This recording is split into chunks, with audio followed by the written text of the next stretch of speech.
حدیث نمبر 3331۔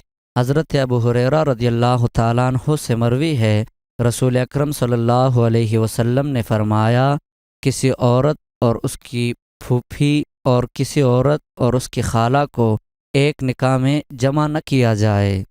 حدیث نمبر 3332۔ حضرت ابو ہریرہ رضی اللہ تعالیٰ عنہ سے مروی ہے، رسول اکرم صلی اللہ علیہ وسلم نے 4 عورتوں کو نکاح میں جمع کرنے سے منع فرمایا: بھتیجی اور پھوپھی، بھانجی اور خالہ۔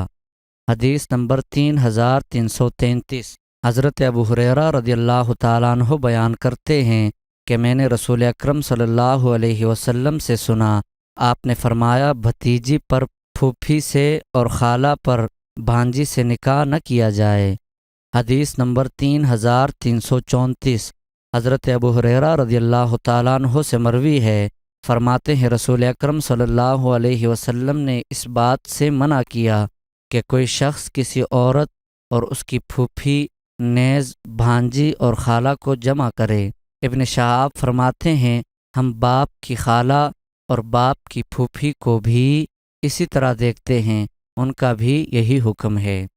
حدیث نمبر 3335۔ حضرت ابو ہریرہ رضی اللہ تعالیٰ عنہ سے مروی ہے، رسول اکرم صلی اللہ علیہ وسلم نے فرمایا، کسی عورت سے اس کی پھوپھی اور خالہ پر نکاح نہ کیا جائے۔